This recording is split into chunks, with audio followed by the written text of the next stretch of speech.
Good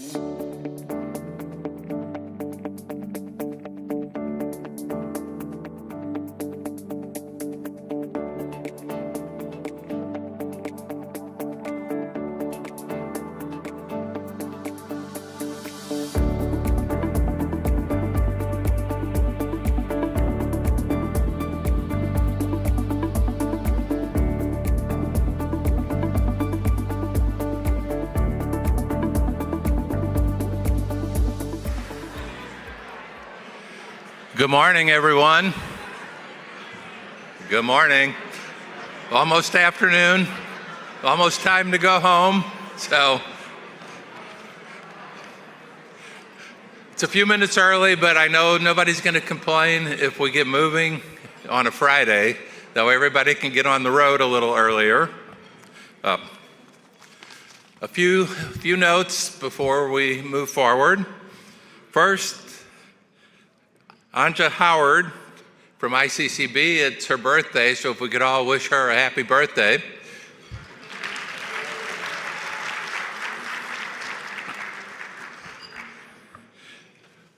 There's a presenter's jump drive at the registration desk if someone's missing their jump drive. And then for the education folks, if you're looking for continuing education hours, you need to see Linda Zimmerman.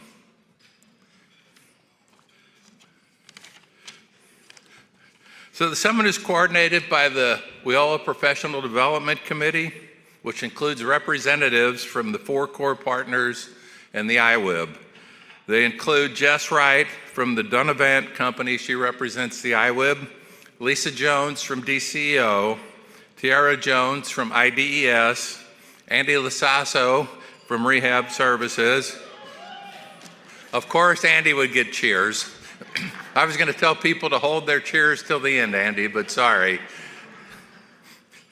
Kathy Olson-Tracy from ICCB, Janice Taylor-Brown from Employment Security, me, Kristen Baer from the Illinois Center for Specialized Professional Support, Nate Carlson from NIU, Shannon Hampton from DCEO, Antonio Gomez from ICSPS, Diana Fuller from DCEO, Carrie Thomas from DES, Amy Julian from ICSPS, and Sarah Goldhammer from the Southern Illinois Professional Development Center. So if we could thank all those folks.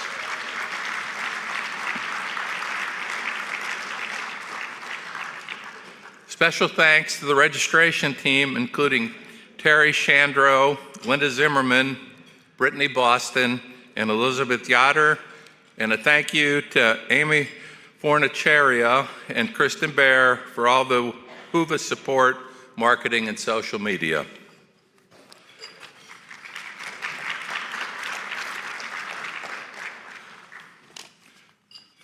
So as the planning for the 2025 summit commenced, the theme of diverse strengths and our shared advantage emerged. In that vein, the WIOLA Professional Development Committee wanted to highlight successes in the system. The Excellence in Collaboration Award recognizes an initiative or project demonstrating how collaboration across partners in the workforce ecosystem produces high-quality results for job seekers.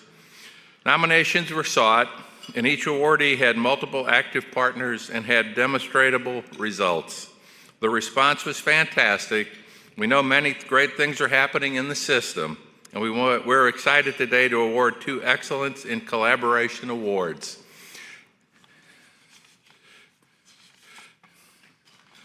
So at this time, I would like Andrew Warrington, who is the co-chair of the Illinois Workforce Innovation Board and also a member of the Lake County Local Workforce Board, to come forward for the first award.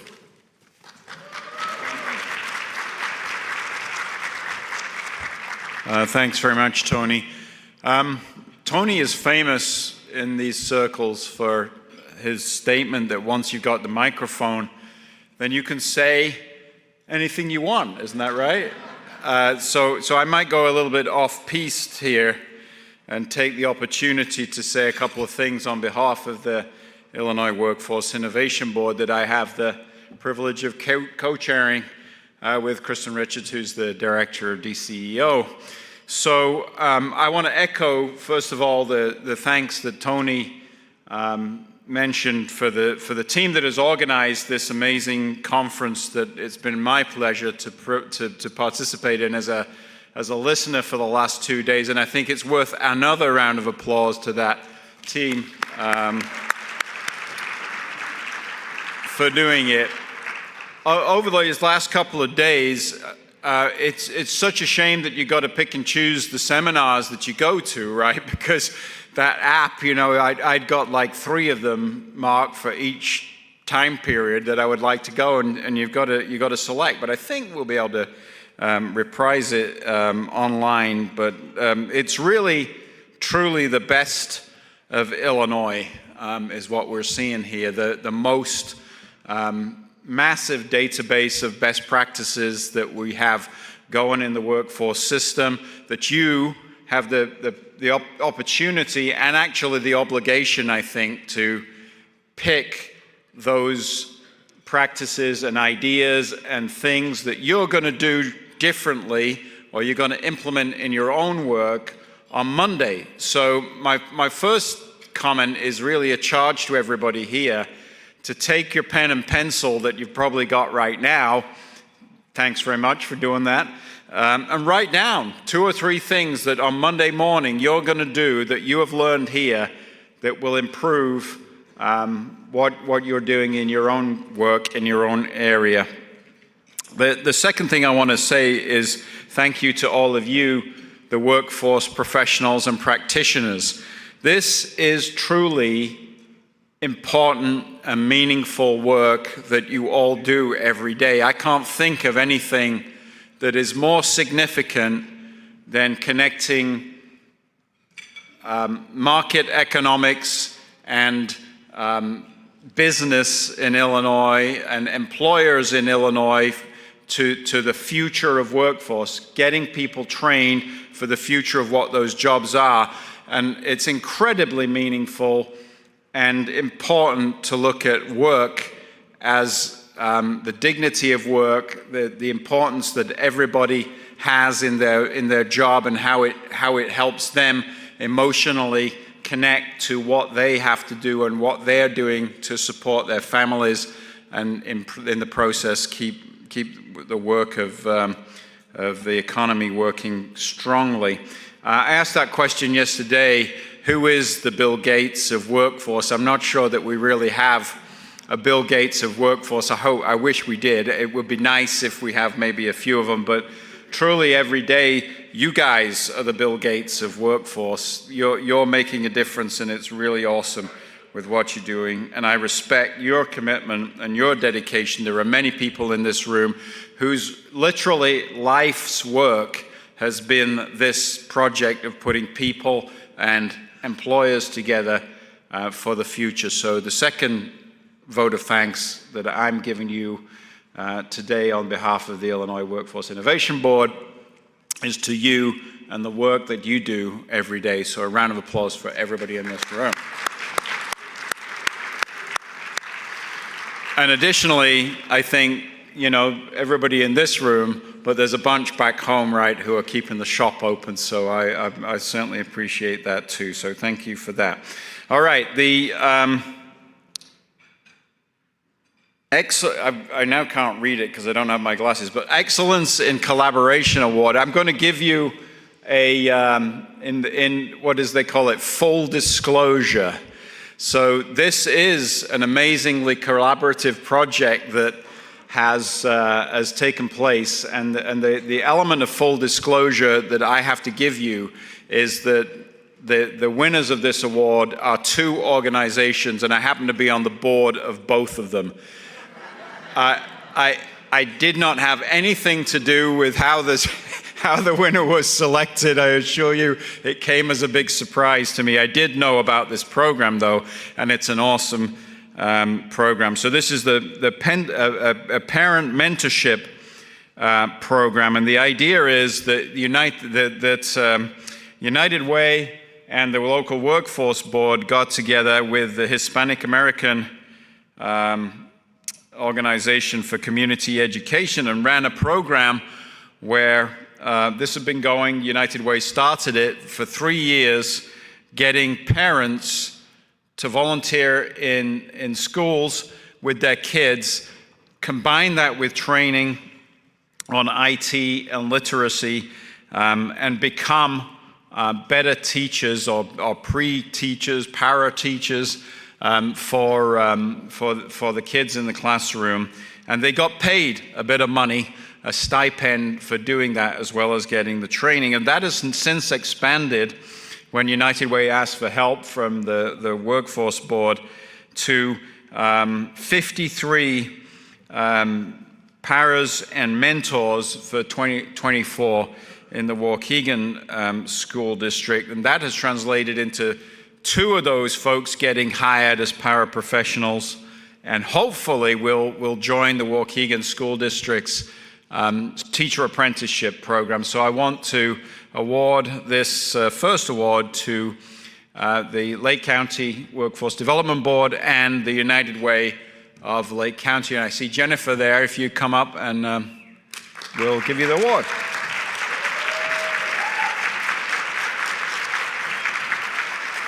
These are the same.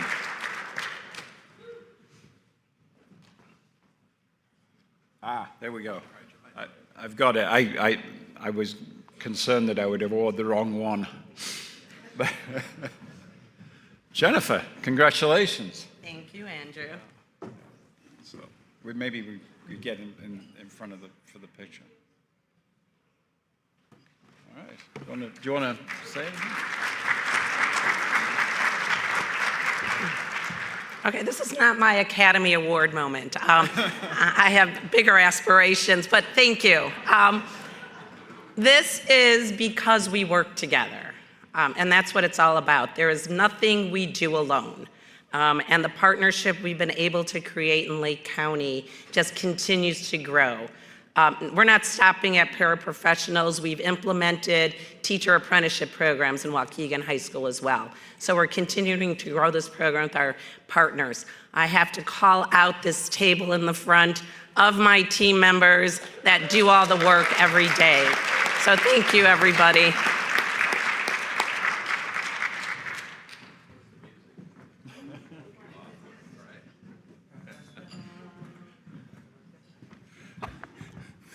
To present the second award, a gentleman who needs no introduction, but they're making me do it anyway. No, Andy, it's not you. So please welcome Deputy Director of DCO, Julio Rodriguez.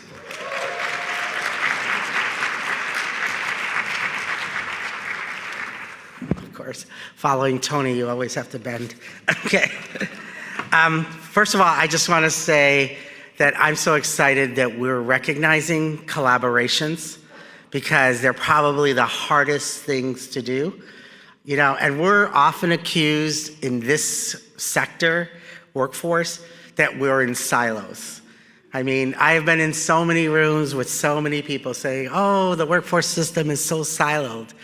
And I can tell you, just because I travel this state from the north to the south, that some of that is a bit true, but these awards, the people in this room are really trying to break that stereotype, that myth, because it's about people. It's about relationships, and it's about doing the right work and doing it together. And I think this award really exemplifies how people are doing it every single day and how we're myth busters, because that's what we have to do. We have to remind people that as complex as this system is, every day people are crossing lines, working together, sharing resources, and doing the right work so that the people that we serve every day feel a sense of hope and a sense of a future. So an applause to all of you for all your collaboration. Now I am excited to, and I am going to read this because there are a lot of folks that are part of this collaboration. First, the two principals.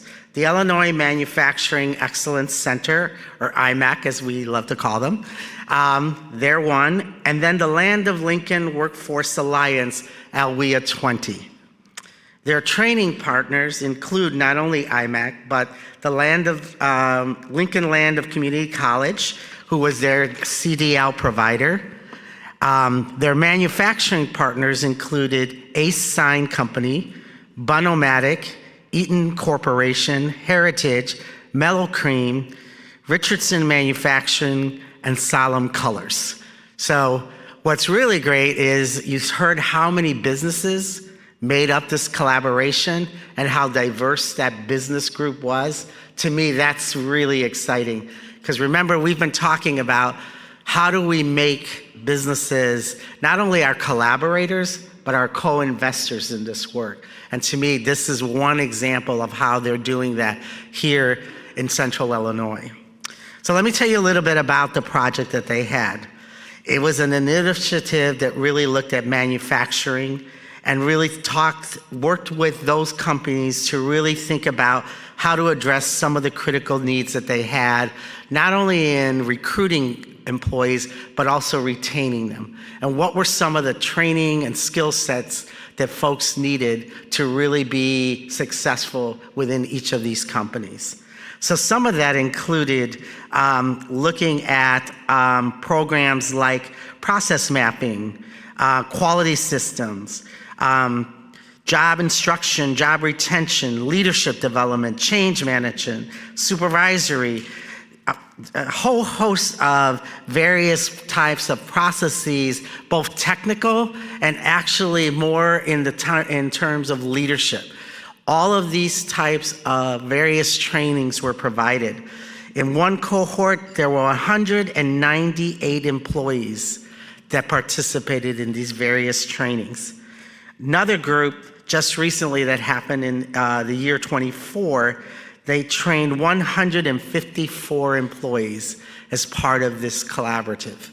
That is quite amazing. So let's give them a round of applause for all those folks that they served. Now I'd like to bring up their representative of their collaboration to accept their award for collaboration here in Central Illinois. And I think that's Paula. Am I correct? Oh, yes, there you are. To accept this award. I don't know if other folks from the collaboration want to come up, but you can. Go.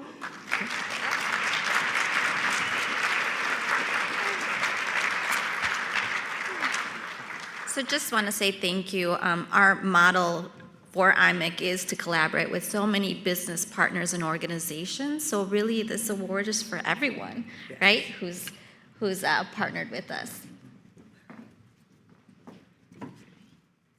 I just want to thank IMEC for all of their partnership. They've made this whole project easy and taken all the, most of the grunt work out of it, but it's been a pleasure to work with our employers in our area, and I look forward to working with more in the rural areas as well.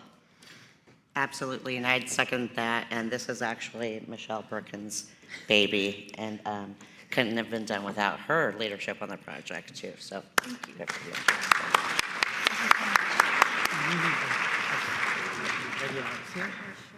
Yeah, here's the shorties. Right. That's funny.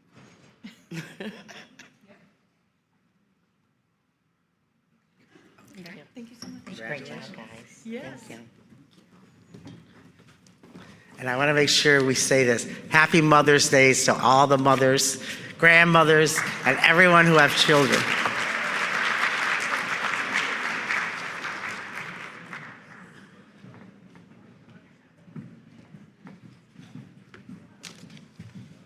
Hi, everyone. If our final panelists can come up and join me. We have 5 chairs now, so for those of you who don't know me, I'm Carrie Thomas. I'm the Deputy Director for Business Services at the Illinois Department of Employment Security. I have the pleasure of moderating our final closing panel where we're going to talk more about partnership and collaboration. I'll introduce our panelists in a minute. But the first thing I want to say is congratulations, you made it to the final panel. Woo! I know that there are some of you who were here on Wednesday for some pre-summit activities. I also know there are some of you who might have been on the other side of the country at NowDAP. So I know it's been a long week for a lot of people, and I'm just really happy to see this room full on a Friday for the final session. You all get extra participation points. Okay, so as you know, we've been talking a lot about collaboration and partnership. It's come up in a lot of sessions. This panel, we really wanted to lift up the ways that our workforce ecosystem is called on to be a partner with external partners to bring our expertise, our foundational knowledge, our networks, our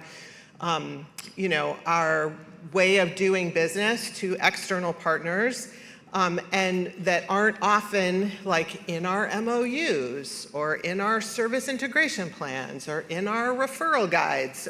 But as Julio said, I think this was yesterday, I'm pretty sure it was Julio who said this, like, this is the, I wrote it down, this is the economic opportunity infrastructure for Illinois.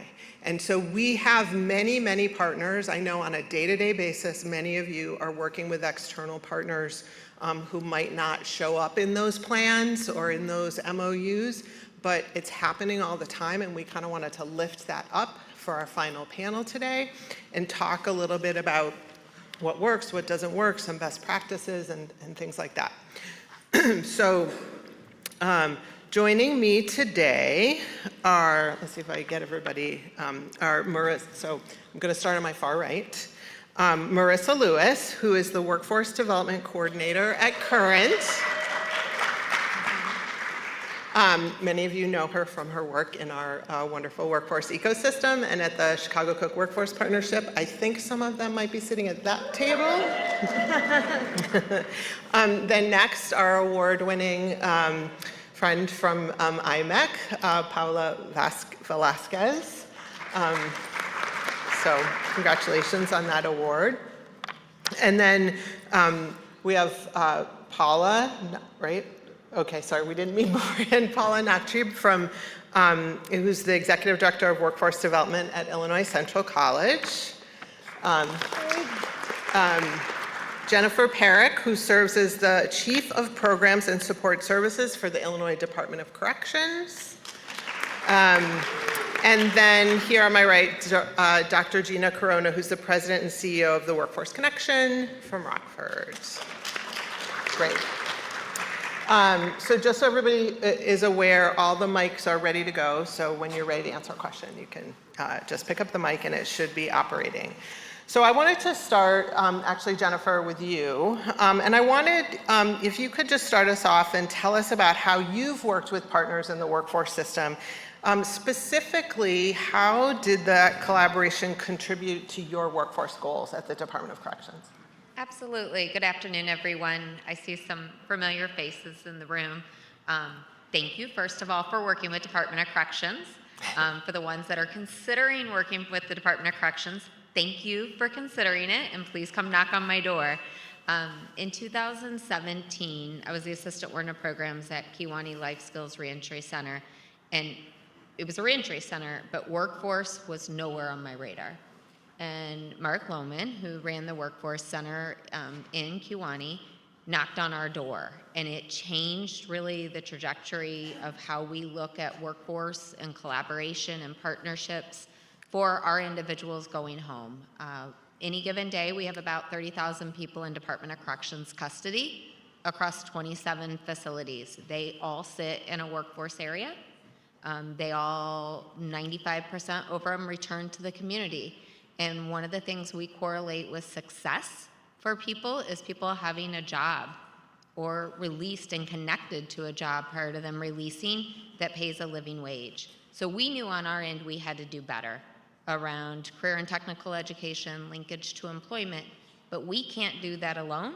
So being able to collaborate with the workforce systems, with employers, with DCEO, with our other state agencies has resulted in amazing collaboration across our system. We have a long way to go on our end, but the fact that they're starting to have that engagement where our workforce systems, employers they work with are coming in the door and connecting with people.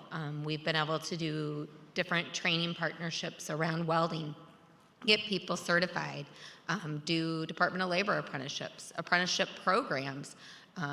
I see a lot of familiar faces in this room that have come to our facilities that have engaged through the introduction of technology to be able to help people get better prepared. Great, thank you. I wonder if anybody else has anything to add that they think of in terms of what Jennifer said. Yeah, so I just want to add that I joined IMEC about 4 years ago, and when I joined IMEC, one of the first people that I met was a manufacturer who actually was working with Kiwani Life Skills Center and invited me to join them. And so I did. I went one day. I would say I was naive. I really didn't know what to expect. When I walked in there, I was welcomed. I felt so at home, and I did not realize that these were all inmates that were welcoming me and making me feel at home. Not till later did it click that who they all were as they were sharing their stories with me. During that time, we were able to do some resume building, practice some interviewing, and that created some awareness for myself. So when I'm out throughout the state of Illinois with manufacturers, I bring up the topic of you need workforce. How about working with Kiwani Life Skills Center, right? You can be one of the first employers to interview these individuals that are soon to be released, right? And so that collaboration has been wonderful. Apart from that, knowing Mark, I was able to make some additional connections with some inmates that were released and founded an organization to help individuals re-enter society again. With their assistance, we were able to create an employer resource guide. It's a best practice. It's tips for employers on questions to ask and not to ask during interviews, how to enhance your onboarding, your retention practices to hire individuals that are second chance citizens. Great, thank you. That's really inspiring. It's like one conversation. It's just like it sort of ripples out beyond that, and really, the workforce system is really kind of central to that. I really appreciate that. Did you want to add something? Yes, I'd like to just add that about 3 years ago, we started working with the Federal Correctional Institute in Pekin, Illinois, and wanting to bring classes on site to teach in the prison system. And so, there's a lot of hurdles to go through. We had to deal with the Department of Corrections, we dealt with the Department of Education. And as we moved through this, everything seemed to be moving very well.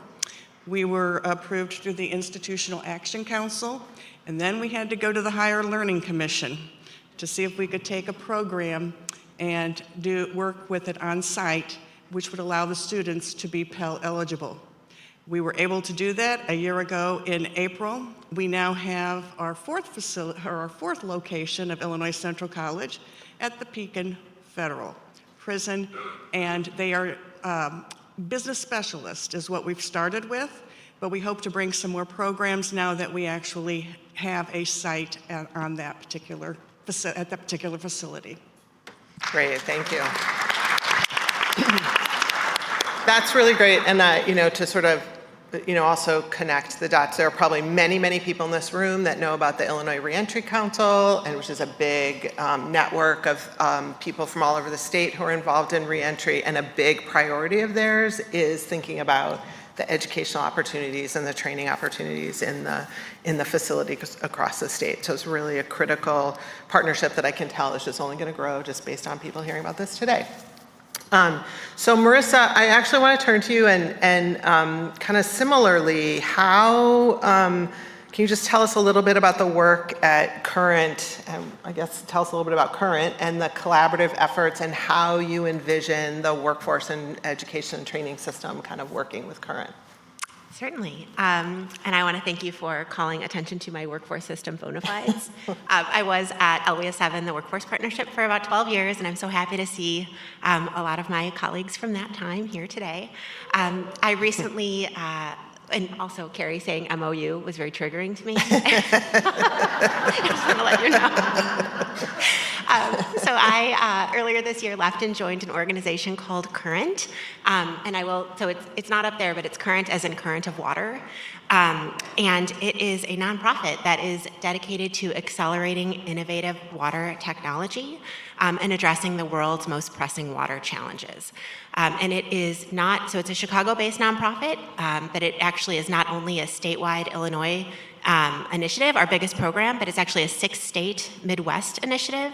And I'm referring to something called the Great Lakes Renew Regional Innovation Engine. So we are a little over a year into this huge project. It is funded by the National Science Foundation, and it is aimed at growing the circular blue economy in the region. The blue economy is not a framework that many are familiar with, and that's something that we are trying to change. So this addresses not only folks who work directly with water, so managing water, moving water, cleaning water, but also in all of the numerous industries and occupations that are really would not exist without water. Actually, none of us would exist without water, but heavy water using industries and everything from agriculture, food, manufacturing, computing. Some of the new computing centers use a ridiculous amount of water. And in Illinois, if you include all of those sorts of, not just the kind of hands-on water jobs, but all the things that support them and all the users, it's something like 30% of the jobs in Illinois that are directly related to and touch water. So the circular blue economy, which is specifically what Renew is focused on, has to do with smart water use and reuse. So the idea like wastewater flushes a lot of valuable things away.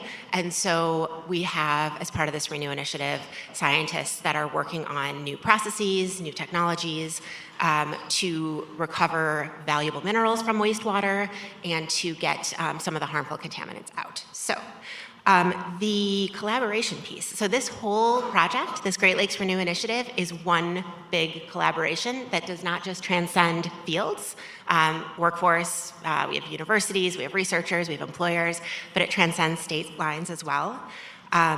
Because everyone sort of agrees that this water workforce is crucial to the growth of our region. And I think the key to this and to getting all of this collaboration from all these different areas is just the framing of this common challenge and how critical it is that we all work together on these developing technologies and that we have the workforce in place to support it as those technologies are more widely adopted. So we have, across these 6 states, we have 60 plus partners that's growing all the time. And a core of those partners are from workforce development. So we have a workforce development working group that has kind of 3 pillars that we're working on. The group has developed a strategy that's everything from K-12 STEM education.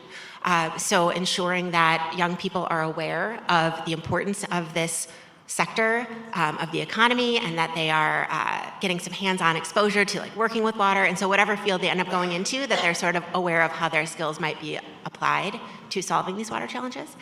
There is a workforce development component, and this is where we need all of you and your counterparts in these other states, because we can't do this without some real, without the systems becoming aligned around these goals. And so expect some calls from me.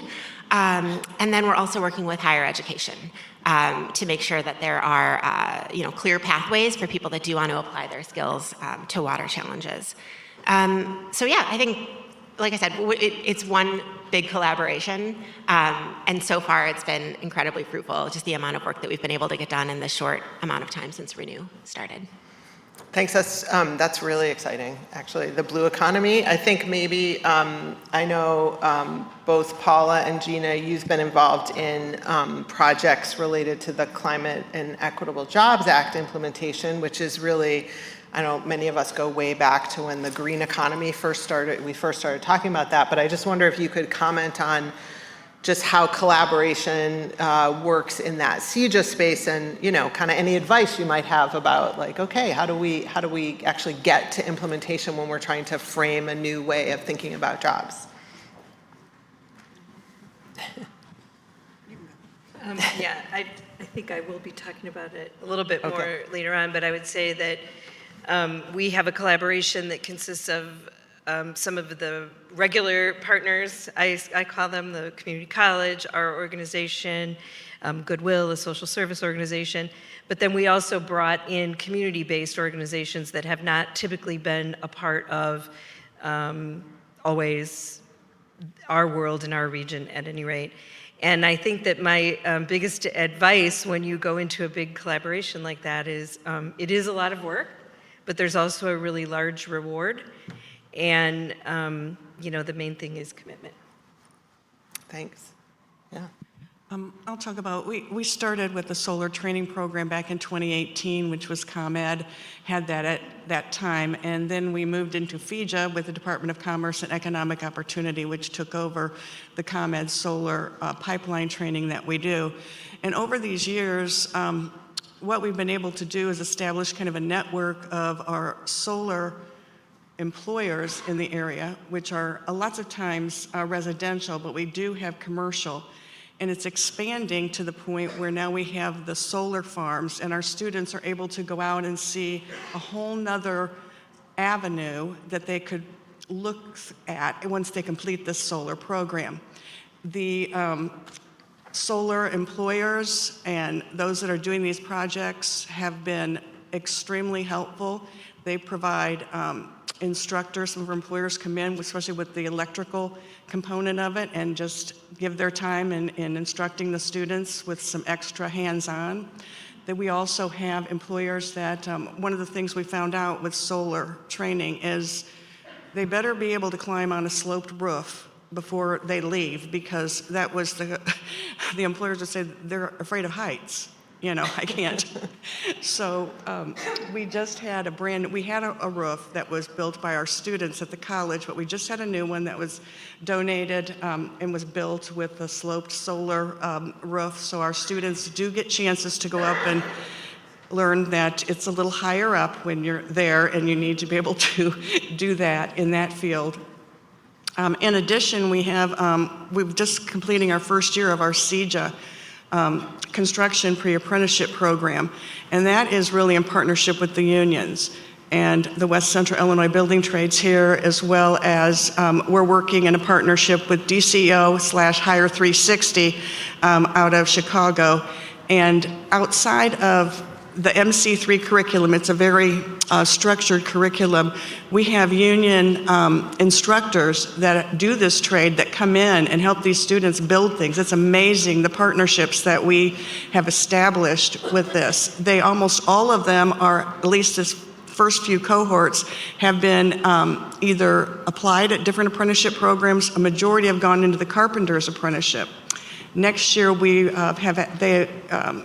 in Pekin, they have a joint apprenticeship and training center, carpenters, and we will be taking that program into our Climate Works, but we'll have another site. So it'll be a site there and a site at our Workforce Sustainability Center.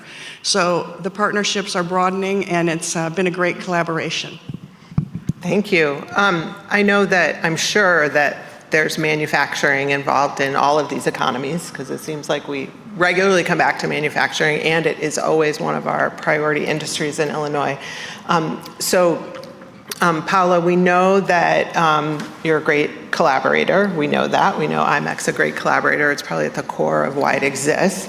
But I wonder if you could also talk a little bit about any trends in the industry that you think will have an impact on workforce and education and training. Like, what are you seeing that maybe we all aren't seeing as clearly? Yeah, so I would want to mention three things in particular. We all know about technology and the advance of the technology, so that focus on certifications is going to be so important, right? So that the skills are to date, and some hands-on experience is going to be important as well. So that's one thing. The other thing that I want to focus on I tend to see this a lot because I work with organizational culture, is the companies that are working across the globe, right? So they're working with other companies across the globe, and there needs to be some education and awareness around what does communication and collaboration look like when I'm working with one country versus another country, right? So our professional etiquette in the United States is one, but it may be different in another, and that can create some communication barriers, some issues, some cultures where you're not getting along with your colleagues across the globe, right? And it's not because one's right or the other; it's just different. And so I think there's opportunity for our colleges, for other organizations, to provide some education and awareness around cross-cultural collaboration. And then the last one, with more job openings, since there's more job openings and less qualified candidates, or so we think there's less qualified candidates, that's an opportunity for us to look into untapped talent. So those talents that we haven't been looking at for a long time, right? Those talents that we mentioned the second chance citizens, people that maybe have a language barrier, people with disabilities, and there's just so many more, right? Moms that are returning to work. And a lot of times our employers have not updated their job descriptions, the way that you apply for things, and so I think there's opportunity for us to look at that. One of the things that we did, we partnered with King County Workforce, and additionally we partnered with the Fabricators and Manufacturers Association, as well as 2 social service agencies that work with people with disabilities. And what we started doing is that we're working with employers to open up their doors to people with disabilities to give job tours, job shadowing, internships. And so we have 2 inclusion camps that are going on this summer, where these students are going to learn some skills, both soft skills and technical skills, so that we can prepare them to go into the manufacturing industry. Thank you, that's great. Does anybody want to add anything before I go on to the next question? Okay. Paula, I did want to follow up with you. You mentioned working with the unions, and I just wonder, is there anything in that work around pre-apprenticeship or apprenticeship programs, working with the unions, that was a surprise to you that you hadn't learned before about collaborating? Well, I'm not so sure if it was a surprise, but they're extremely welcoming. That once you start working with them, it's amazing as to the opportunities they provide for students. We have an IDOT Highway Construction Careers Program. We have over 13 different unions that participate with that. Our students were able, I don't know if you guys saw the newest bridge over here that crosses over in Peoria, and the students basically were down there for most of different cohorts with watching that bridge being built and getting to experience that. And the site visits are just amazing. They're just always so welcoming. We just started, this is a big collaboration, a little more beyond the unions, but I have to mention it because it includes so many different partners.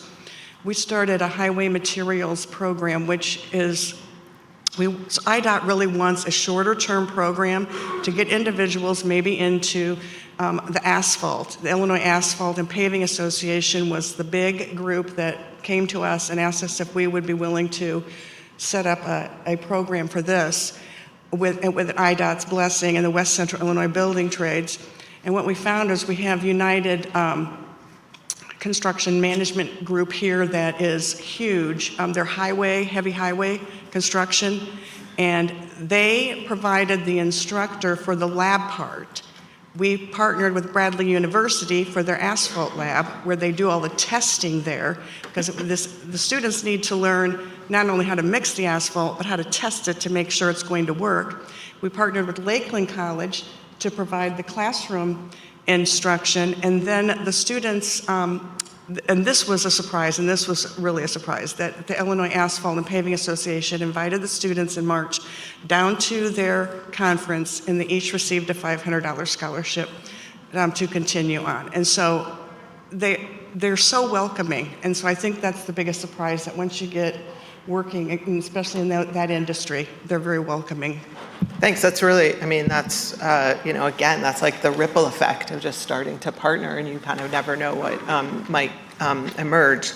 I did want to talk a little bit about like how you define success in a partnership. So Gina, could you talk a little bit about how you think about that when you're working with partners? You know, maybe Siege is an example, maybe there's another example, but like how do you define success together? Yeah, that's a big question.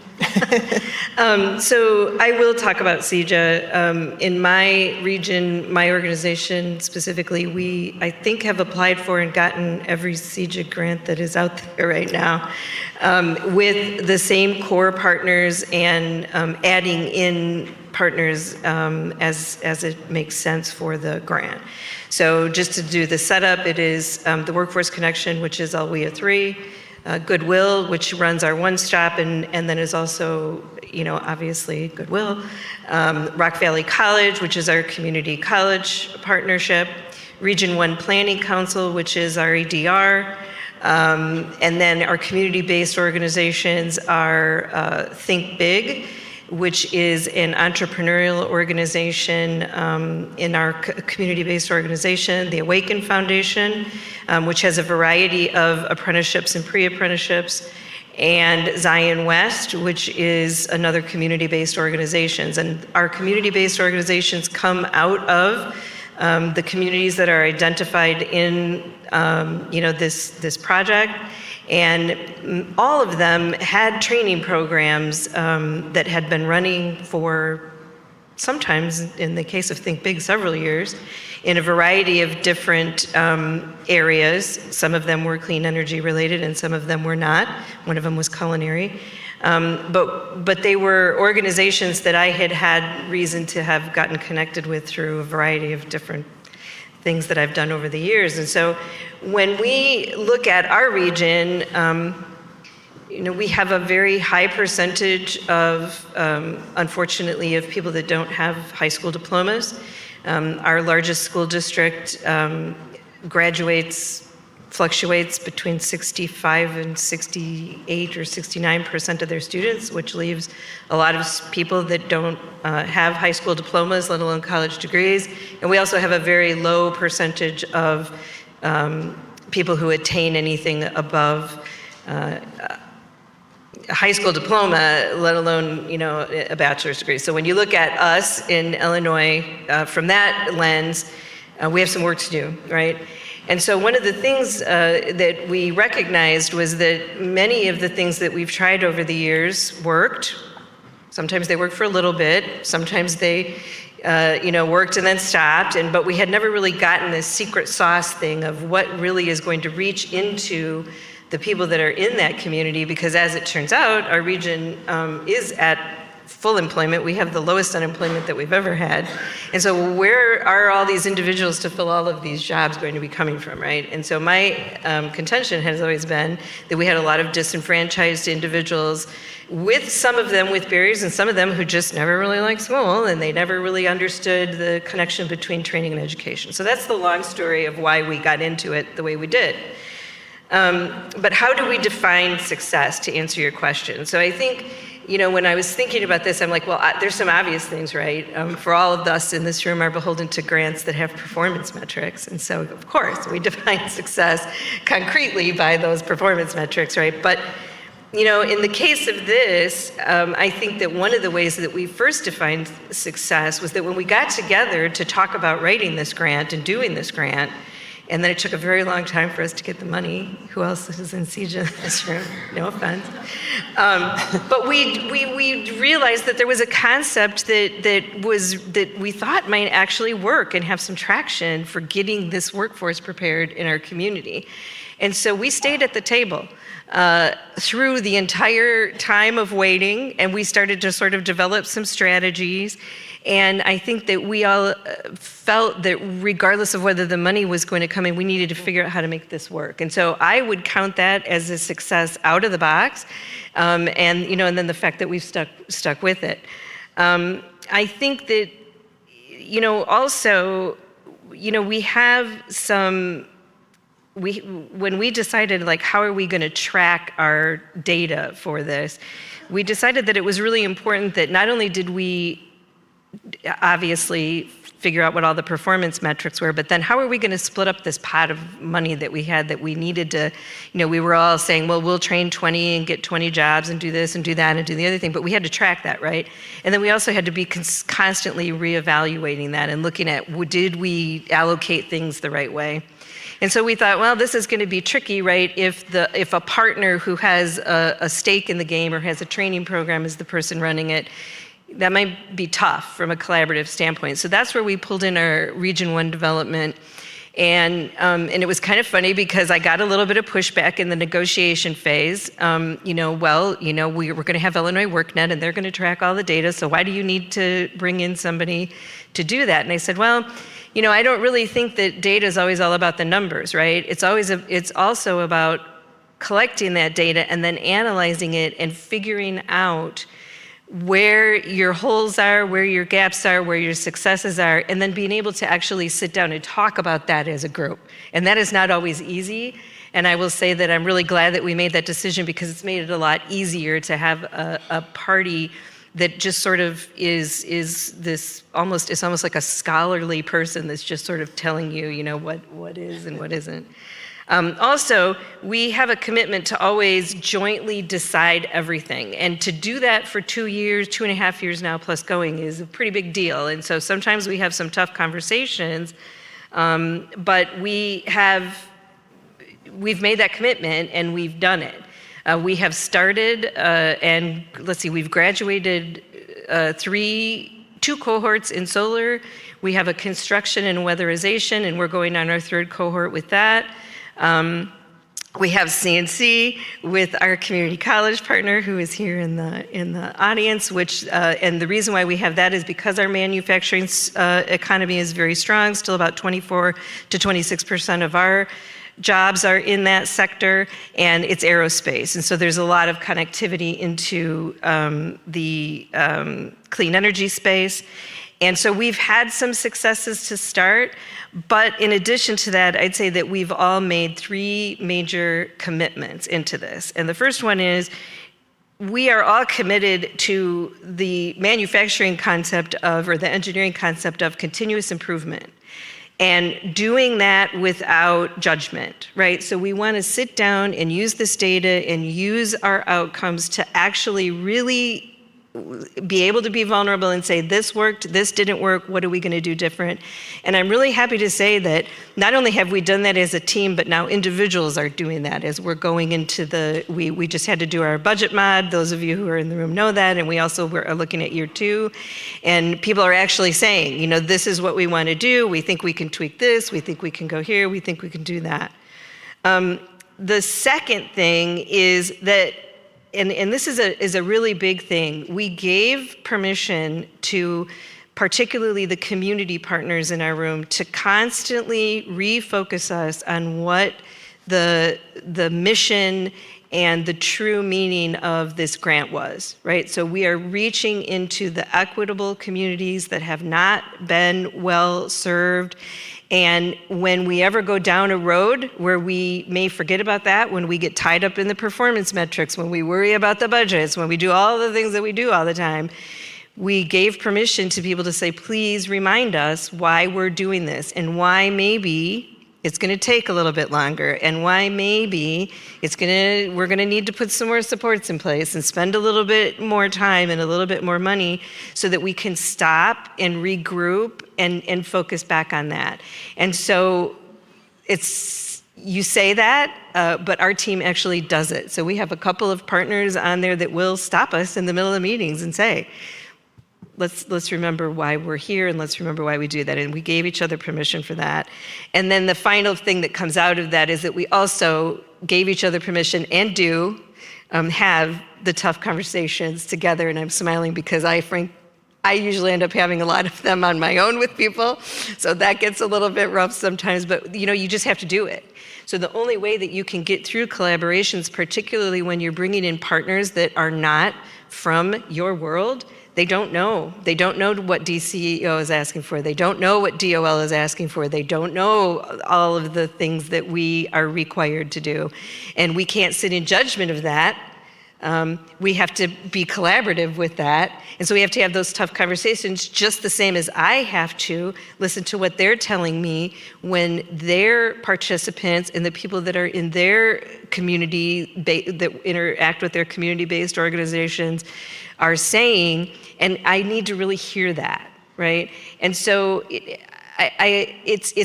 not only helped our group, but I think each one of us on a personal level has also gotten something out of it. That's sort of an aside there, but having those tough conversations on a regular basis is our third thing that we committed to.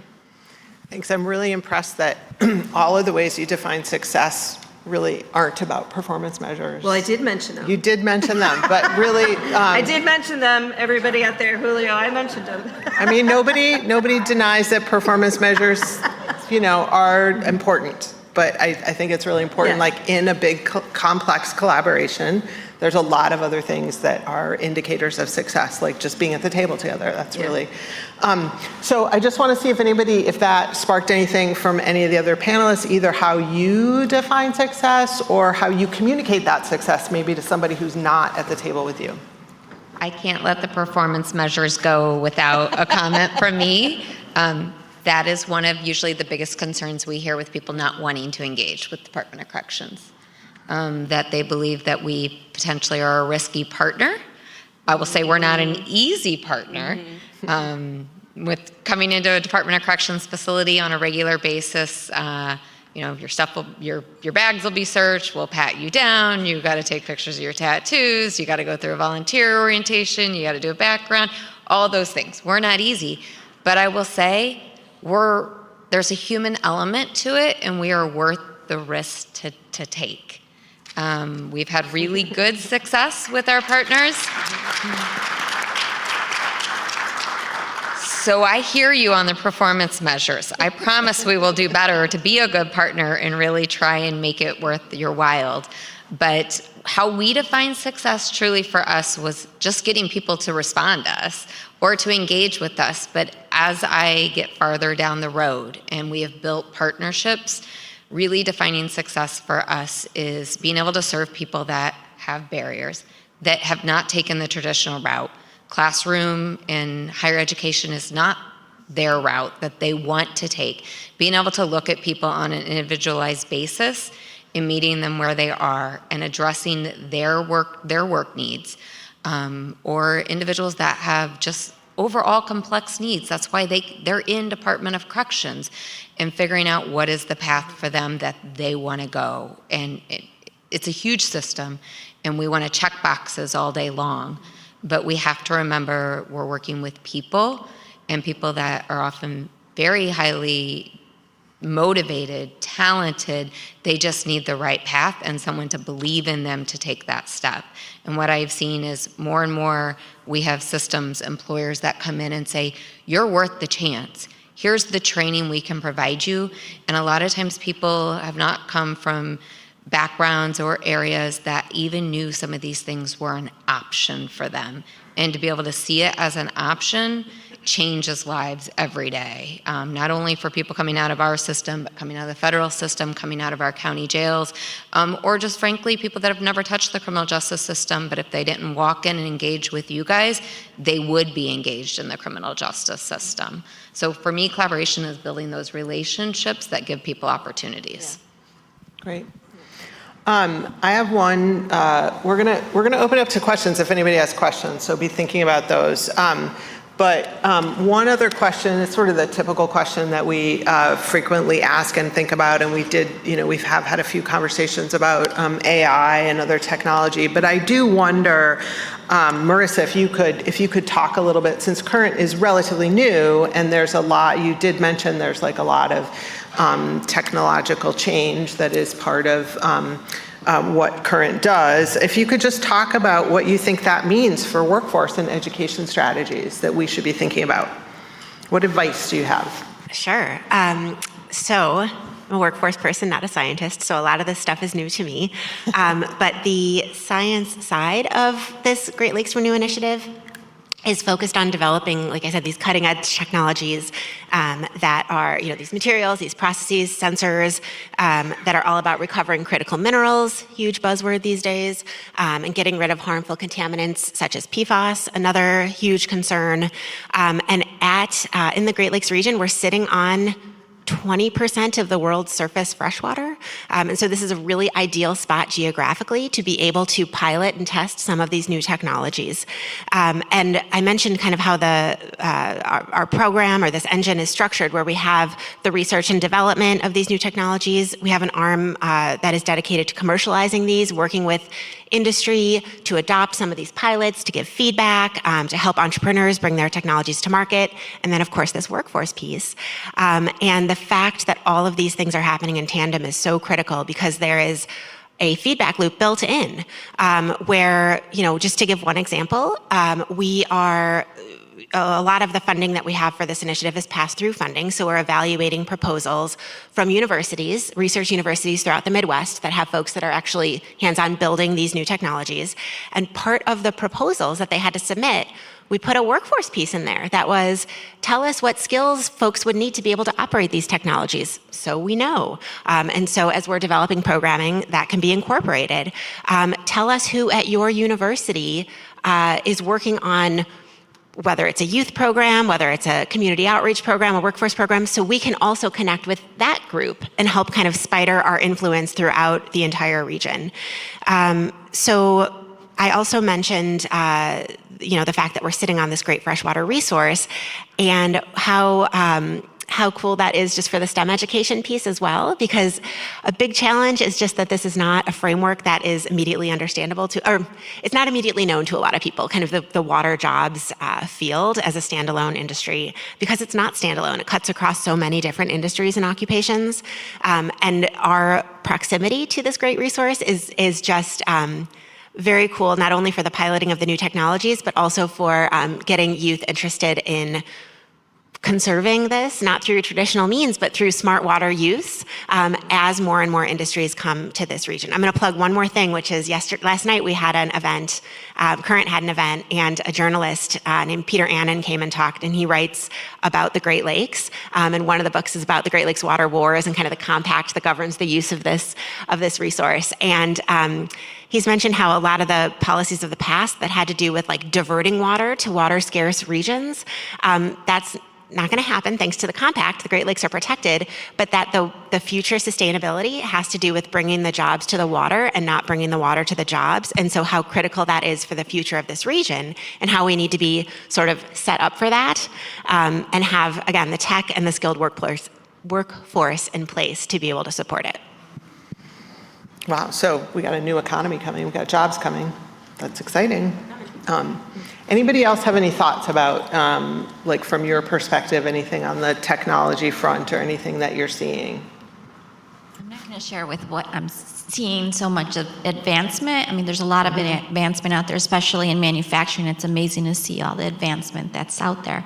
What I am going to talk about is the fact that some of this advancement in technology is leaving people behind. So I say this a lot. In Illinois alone, there's over 1 million households that don't have a computer. So we think that because we have smartphones that everyone knows how to access and use a computer.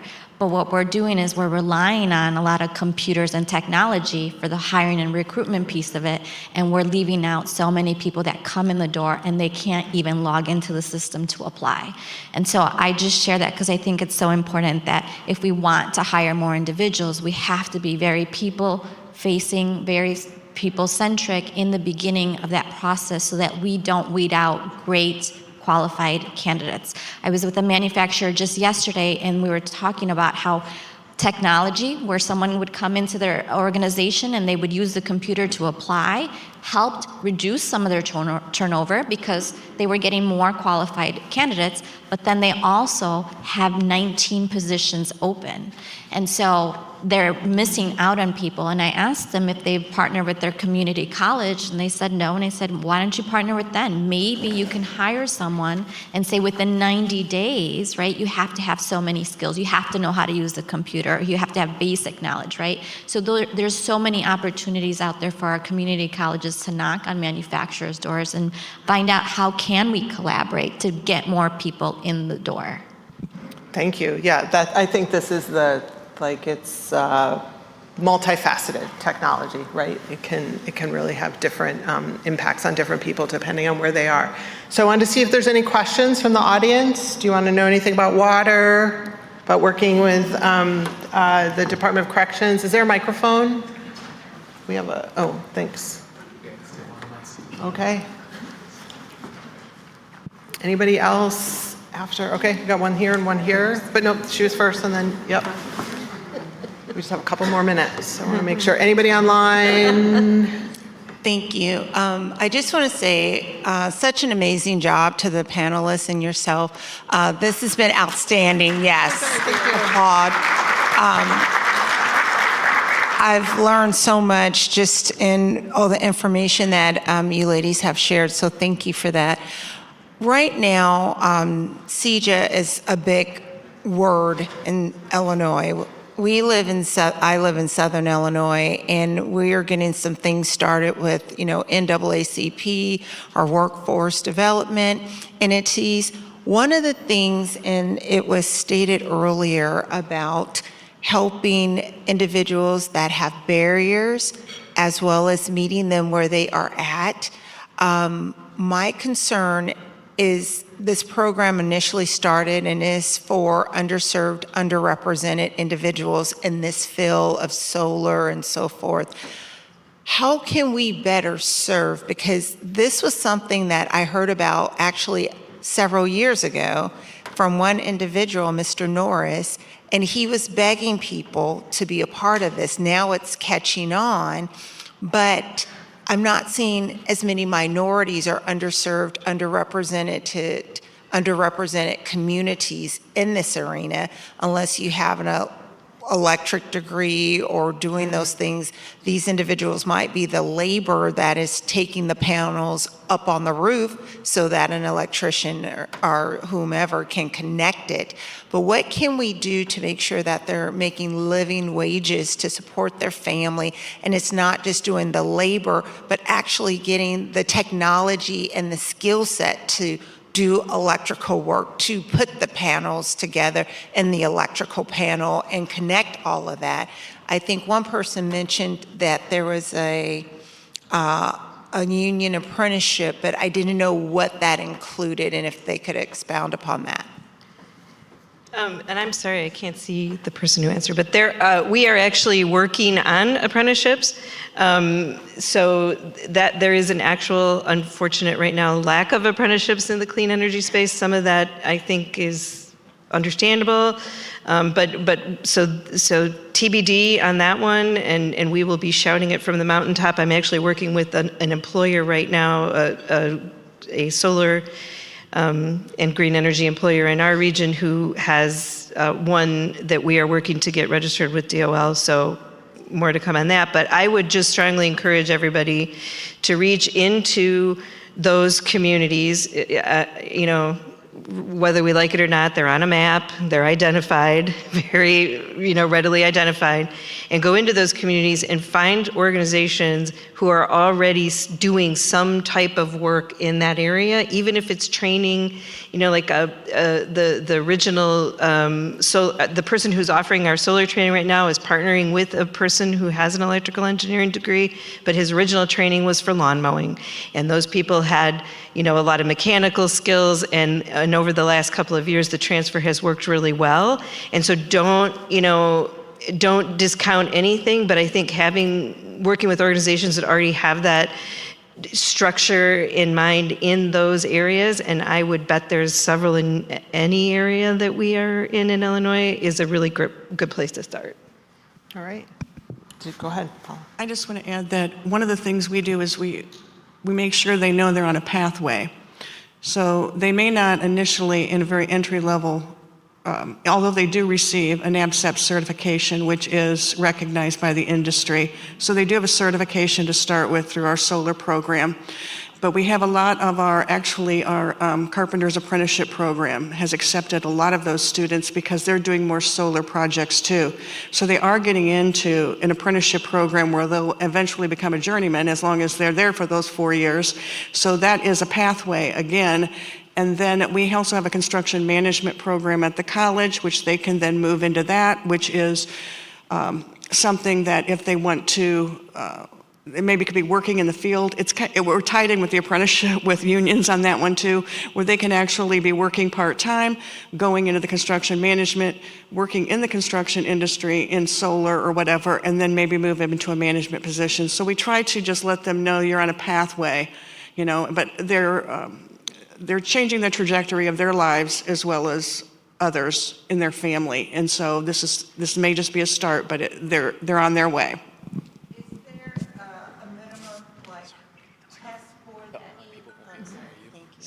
I'm sorry that this is a follow-up question, and thank you for saying that. The thing that I've seen in the past is that the time frame it takes, and I like that you said it's a pathway, but for those individuals that are having to support a family and get monetary funds now, a living wage now, that pathway or that 4 or 6 year for the apprenticeship takes a bit of time. And my other concern, or meeting them where they're at, there's people that can put together an engine. They're smarter than me, and I have, a couple of master's degrees. They can put an engine together in 2.2 seconds, but they can't read. So there's the measurements, or, we know that we have to say, okay, you're here, we're bringing you here. But if they can't even pass that exam or that matrix to get in, how do we help them? How do we meet them where they're at? Because they're intelligent, they have the skill set to put together a small engine or whatever that is, but we cannot get them to pass the test to even get into the apprenticeship or the program. Well, we provide math and reading within the program also. In fact, we sometimes have done what we call a boot camp, kind of in math, to bring them up to level so that they can do those instructional pieces. The solar program is 8 weeks long. Our other CEJA program is 6 weeks long. So they're paid a stipend throughout that. We found that that's critical for student success, so they don't have to work 3 jobs.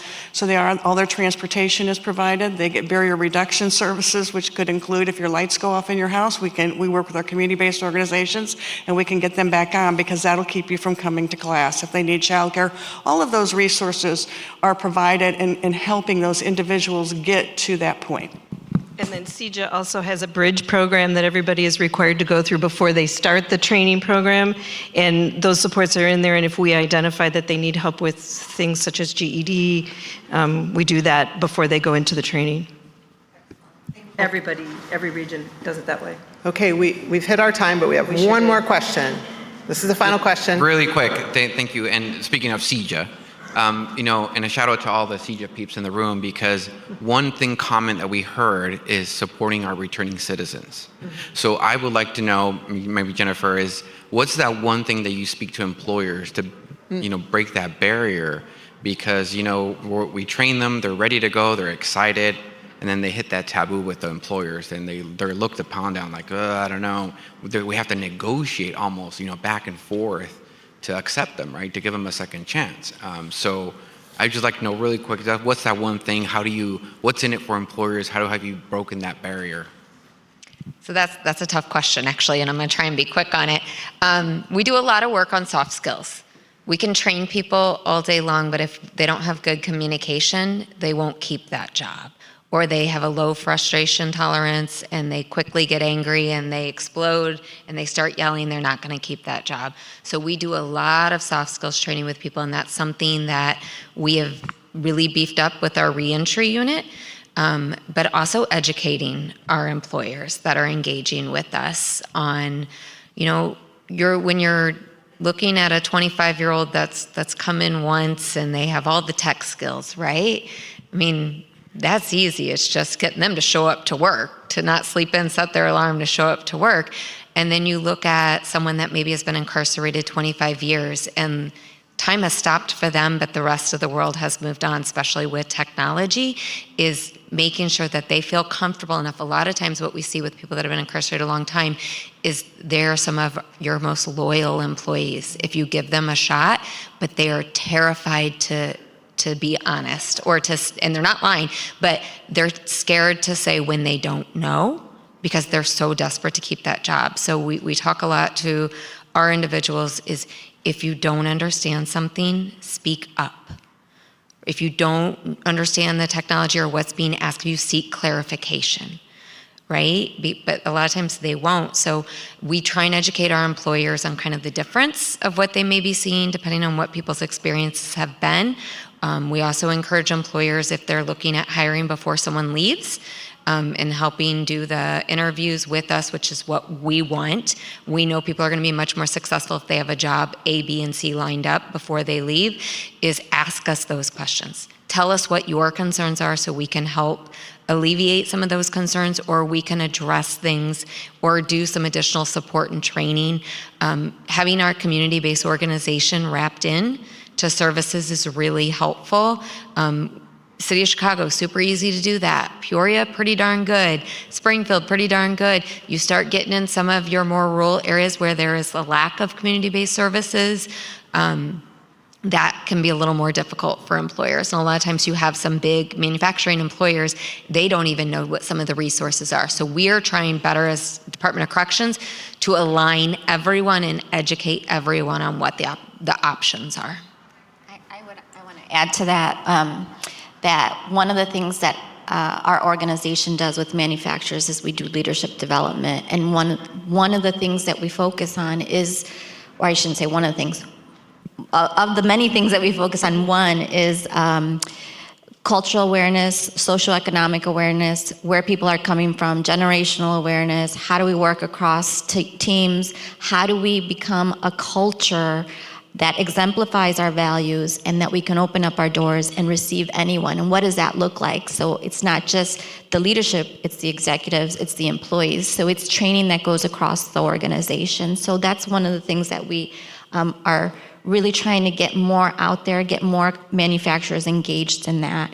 The other thing I would say too is if you have employers that are willing to consider hiring individuals to go to Kiwani, they're looking for employers to come and help with that resume building, interview practice skills. That is the first opportunity for them to actually engage with these inmates and realize they're people. Right? They're people. And so that's the first relationship building. So if they have any hesitancy, that's, I think, the place to start. And I'll just put the plug in. Anyone's always welcome at Kiwani, but also welcome at any of our other DOC facilities. If there's one much closer to you, we do release from all 27 facilities people release from. We house people in all of our facilities that return to all counties in the state, which sometimes makes difficult of alignment. But again, please reach out to me if you're interested in wanting to know more. All right. Thank you.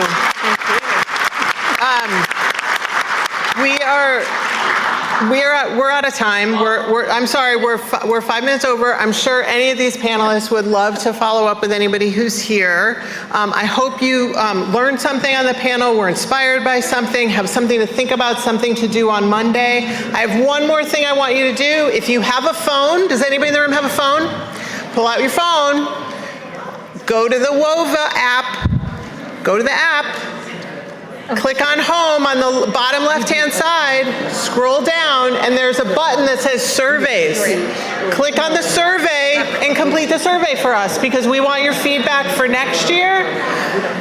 Thank you so much for coming to the summit. Travel safe, have a good weekend. Happy Mother's Day.